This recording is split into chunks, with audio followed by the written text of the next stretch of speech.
Kalau mungkin kebijakannya di himpunan bisa sampai 7 tahun gitu, ya mungkin saya akan menggunakan kesempatan itu.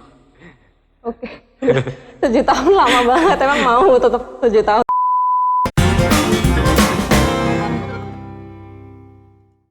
Selamat datang di podcast Ireng Bersuara. Nah, jadi pada putaran pertama kali ini, sebelumnya aku bakalan ngenalin tuh apa yang dimaksud sama podcast Ireng Bersuara. Nah, podcast Ireng Bersuara sendiri merupakan wadah sharing yang dikelola oleh pengurus dari HMTI ISTA sendiri. Nah, pada putaran pertama kali ini, tentunya di sini aku nggak bakalan sendiri karena bakalan ada yang nemenin. Nah, orang ini merupakan orang yang bisa dibilang cukup penting lah jabatannya di HMTI ISTA pada periode kali ini. Ya udah, langsung kita panggil aja ya orangnya. Selamat datang untuk Bagas Samuel Sugartomo. Ya, halo Mbak. Ya, halo Bagas. Oh ya, sebelumnya mau tanya dulu nih. Enaknya aku manggil apa nih, Bagas atau Mas atau Kakak nih? Enaknya? Panggil Bagas saja cukup. Oke, panggil Bagas ya. Nah, sebelumnya gimana nih kabarnya Bagas? Ya, baik, alhamdulillah. Alhamdulillah baik. Nah, walaupun memang ini bisa dibilang pandemi ya, udah hampir setahun nih berjalannya, tapi alhamdulillah cukup baik. Oke. Nah, kalau boleh tahu kegiatannya Bagas selama bisa dibilang ini udah akhir tahun. Nah, selama setahun ini, walaupun pandemi, kegiatannya Bagas ngapain aja sih? Ya, selama pandemi itu awalnya saya menetap di Jogja. Jadi setelah pandemi berlangsung, lalu saya memutuskan untuk pulang ke tempat asal saya, lalu meneruskan kegiatan saya di kampung halaman saya seperti itu. Oke, jadi walaupun pandemi tetap berusaha semaksimal mungkin untuk melaksanakan kegiatan sehari-hari ya. Iya, betul, Mbak. Oke, tapi karena ini kan pandemi nih baru pertama kali ya kita nggak bisa dipungkiri ya, namanya pertama kali tentunya pasti ada yang berbeda tuh dari sebelumnya yang tadinya kita biasanya kuliahnya offline masuk kuliah biasa. Nah, terus sekarang apa-apa serba online tuh, gimana tuh Bagas? Iya. Terutama yang pasti terkendala di kuota ya. Tapi kuota itu sudah disubsidi dengan pemerintah melalui kampus kita. Jadi kendala itu tidak terjadi lagi. Mungkin yang kedua itu ada kendala di jaringan. Karena di tempat saya itu untuk akses internet cukup sulit. Karena kan tempat saya itu masuk ke dalam ya seperti hutan seperti itu bisa dikatakan. Baru tahu juga ternyata. Lu asli mana sih Bagas? Saya asli Cilegon di Provinsi Banten seperti itu. Oke, cukup menarik ya Bagas. Iya. Oh iya, kalau ini deh kan Bagas sendiri kan termasuk ini ya pengurus HMTI. Iya. Nah, kalau boleh tahu Bagas sekarang menjabat sebagai apa sih nih? Untuk saat ini saya dipercayakan menjabat sebagai wakil ketua himpunan. Iya. Dengan ketuanya yaitu Saudara Trisakti Eligulo. Kebetulan juga saya dan Trisakti itu satu angkatan di angkatan 2018 seperti itu. Oke, keren banget jabatannya sebagai wakil ketua HMTI. Yeah. Nah, bisa dibilang berarti ini ya cukup famous ya di angkatannya, iya nggak nih? Famous nggak? Berbanding terbalik sebenarnya. Oh enggak? Iya, saya mau bergabung apapun tidak mempengaruhi. Ya seperti itu sih. Oke, berarti bisa dibilang ya cukup dikenal lah oleh angkatan 2018 ya Bagas? Ya mudah-mudahan. Oke, nah kan Bagas ini udah jabatannya cukup tinggi nih. Berarti udah periode berapa sih ikut HMTI?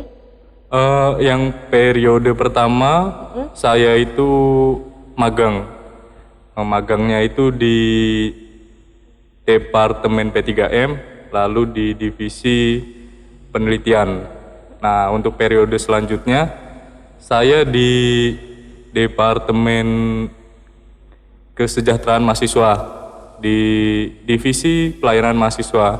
Dipercayakan menjadi kepala divisi seperti itu. Nah, untuk periode yang sekarang ini saya dipercayakan kembali untuk menjadi wakil ketua seperti itu.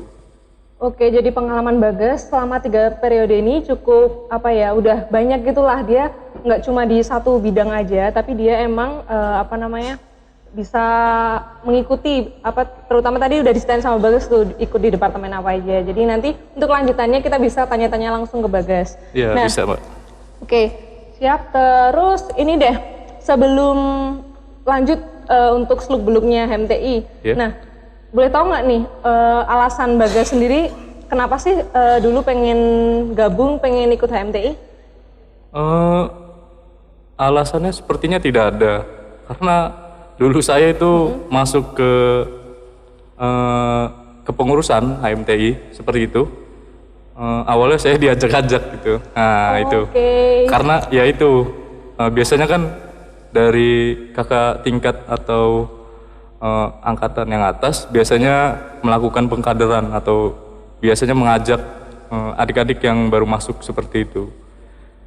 Lalu ketika saya nggak ada kerjaan atau kurang kerjaan, saya iseng-iseng aja coba kegiatan di pengurus himpunan itu seperti apa sih? Nah, seperti itu. Jadi mungkin karena ini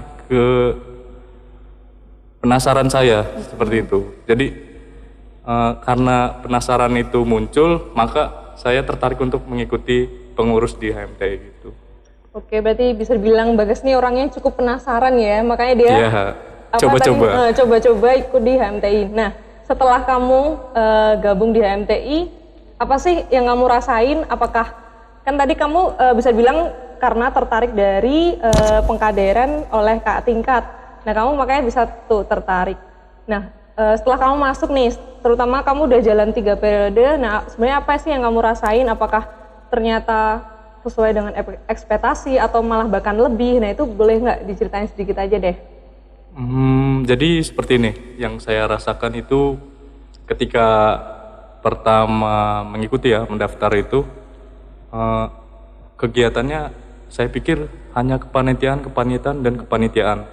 Atau kayak kita menjalankan danusan, nah seperti itu. Ternyata itu hanya untuk proses magangnya saja. Ketika sudah lulus tahap magang itu kita mengalami perubahan persepsi gitu. Dari yang persepsi awalnya hanya kepanitiaan, ternyata di himpunan itu berbanding jauh ketika persepsi kita ikut pertama kali di himpunan seperti itu. Oke, lanjut nih. Tadi kan Bagas sudah ngerasain juga tuh 3 periode tuh bisa bilang lama. Pasti yang namanya 3 periode itu kan ada perbedaan sistem atau perbedaan kepengurusan. Nah, dari Bagas sendiri ngerasain nggak sih apa ada perbedaan atau perubahan atau bahkan bisa dibilang banyak perkembangannya. Nah, itu Bagas boleh cerita nggak sih tentang apa aja? Jadi perkembangan dan perbedaannya itu cukup terasa karena ketika periode pertama itu kan kegiatannya magang. Nah, di kegiatan itu kita fokus di kepanitiaan seperti itu. Jadi kita dituntut untuk kerja keras. Bagaimana suatu acara itu berjalan dengan lancar. Nah, seperti itu. Nah, untuk yang ke periode kedua itu kan saya menjabat sebagai kepala divisi. Nah, kepala divisi itu tugasnya hanya memonitori dan mengevaluasi kegiatan-kegiatan yang dilakukan oleh departemen tersebut gitu. Jadi dari kepala departemen itu mengajukan program ke ketua. Nah, seperti itu nanti kita yang menjalankan di divisinya. Nanti ketika program itu selesai, nanti kita melapor ke kepala departemen seperti itu. Nah, untuk periode yang saya jabat ini agak cukup mudah-mudah sulit sepertinya karena kerja itu di BPH atau Badan Pengurus Harian itu tidak terlalu berat, tapi kita dituntut untuk membuat kebijakan-kebijakan yang dapat memajukan himpunan seperti itu. Jadi sebagai BPH itu dituntut untuk memiliki pemikiran-pemikiran agar himpunan ini mencapai tujuannya seperti itu, Mbak. Oke, berarti bisa bilang Bagas itu selama 3 tahun kepengurusan dia ibaratnya jenjang atau jabatannya itu semakin naik dan semakin ke atas. Nah itu Iya, betul. benar. Jadi bisa dibilang amanahnya semakin berat ya, atau tanggung jawabnya bisa dibilang makin Iya. berat. Nah oke, buat belajar nih teman-teman. Oh, ini nih aku mau Iya. tanya. Boleh. Kalau Bagas sendiri emang dulu basicnya waktu sekolah ikut organisasi atau baru pertama kali ini? Saya cerita untuk SMA ya. Jadi Oke. SMA dulu itu sama seperti kuliah kehidupan. Para kakak tingkat di sekolah saya itu berlomba-lomba untuk mendekati siswa yang baru masuk setelah ospek. Mengapa? Karena tujuan mereka itu untuk menarik adik-adik itu minat di organisasi, salah satunya OSIS. Nah itu pengalaman saya di OSIS itu hanya 1 periode seperti itu. Nah mungkin karena saya kurang cocok dengan lingkungannya atau kultur organisasi di OSIS tersebut, nah itu maka saya memutuskan untuk hanya 1 periode saja seperti itu. Nah jadi untuk pengalaman saya di sebelum kuliah atau SMA itu hanya mengikuti OSIS selama 1 periode seperti itu. Jadi nggak ada peningkatan seperti di kuliah saat ini. Oke, berarti misal tadi Bagas bilang waktu di SMA dulu atau sekolah ikut organisasi, Iya. tapi cuman bisa dibilang belum merasakan organisasi belum banget. merasakan Nah, atmosfer yang terasa seperti itu, yang terasa kuat untuk menjalankan organisasi di SMA. nah itu. Nah kalau yang sekarang nih di perkuliahan, itu udah ngerasain belum apa yang disebut organisasi? Untuk merasakan sebenarnya kita harus partisipasinya itu cukup lama mungkin ya. Tapi karena dibatasi dengan beberapa periode, mungkin rasanya agak kurang. Kalau mungkin kebijakannya di himpunan bisa sampai 7 tahun gitu, ya mungkin saya akan menggunakan kesempatan itu. Oke, 7 tahun lama banget. Emang mau tetap 7 tahun di sini mengabdi ke HMT mau? Oh mau mengabdi ke kampus pun mau. Oke, dicatat nih buat yang denger, Bagas mau ya untuk 7 tahun di kampus terus mengabdi di himpunan. Tapi ya semoga aja yang terbaik aja lah. Iya, yang terbaik. Biar penerusnya ada. Jadi pastinya di himpunan ini atau organisasi ini bermanfaat banget. Ya nggak bermanfaat banget nggak? Bermanfaat. Bermanfaat sekali. Oke, dicatat tuh buat teman-teman mahasiswa baru, semisal dulunya ya, walaupun belum pernah organisasi atau kan belum ini, jadi untuk yang masuk HM ini nggak semua orang yang udah organisasi itu boleh masuk. Nah itu teman-teman, jadi walaupun dulu kita basicnya belum pernah organisasi atau belum pernah ikut organisasi manapun, nah teman-teman bisa mulai tuh dari sekarang, bisa mulai ikutan minimal aktif di himpunan sendiri. Karena dengan adanya begitu teman-teman bisa belajar berorganisasi, bersosialisasi karena ilmu tersebut pasti bakal bermanfaat ke kehidupan nyata dan tentunya dalam kelanjutan kita nanti untuk di dunia kerja. Nah kalau menurut Bagas sendiri gimana sih untuk pernyataan yang tadi tuh? Mungkin kalau dari saya aksi nyatanya gitu ya.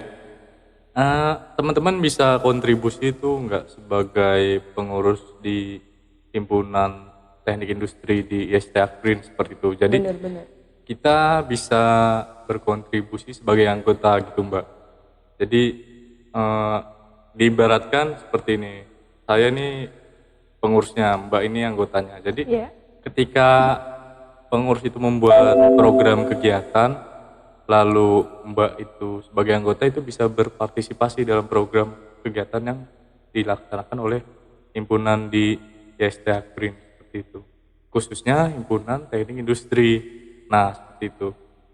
Nah, jadi seperti yang dibilang oleh Bagas tadi tuh, misal ada yang namanya proker ataupun kegiatan yang diadakan oleh himpunan sendiri. Nah, minimal dengan mengikuti acara tersebut itu kita udah termasuk dalam kontribusi ya. Iya, betul Mbak. Benar, terhadap himpunan sendiri maupun jurusan kita. Iya. Nah oke nih, sebelum diakhiri ya, kalau dari Bagas sendiri ada nggak sih harapan buat HMTI ke depannya? Harapannya kalau dari saya sendiri gitu, semoga HMTI ISTA itu ada penerusnya gitu Mbak. Jadi seperti visi ketua kita pada kali ini, saya angkat dari visi ketua yaitu hari kemarin harus lebih baik untuk hari ini dan hari ini harus lebih baik untuk hari esok. Nah, jadi harapannya seperti itu Mbak. Jadi HMTI di Institut Akprin ini berkembang gitu, ataupun bisa maju dalam hal bukan maju sektornya gitu ya. Jadi maju itu dalam potensinya. Nah, itu seperti itu. Jadi bisa dikembangkan.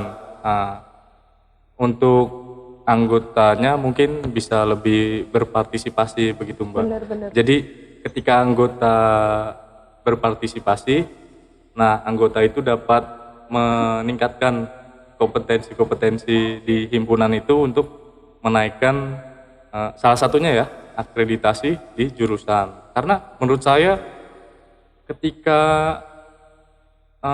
mahasiswa-mahasiswa teknik industri berprestasi seperti itu menunjang akreditasi seperti itu.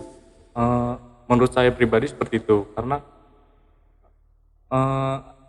mahasiswa itu emang dituntut untuk proaktif terhadap kegiatan-kegiatan yang ada di kampus seperti itu.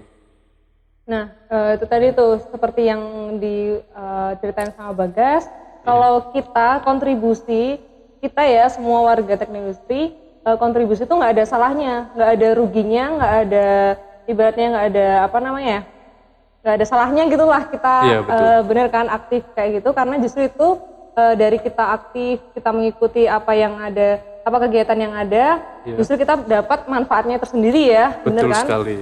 Nah, juga tadi tuh kalau tadi teman-teman dengar visi dari ketuanya tuh udah yang industri banget, soalnya apa? Tadi kan bukannya itu ya mengenai meningkatkan produktivitas ya nggak sih? Iya. Ya bener. Oke, cukup sampai di sini untuk podcast kali ini. Sebelumnya terima kasih kepada Bagas udah berkenan hadir di HI Studio.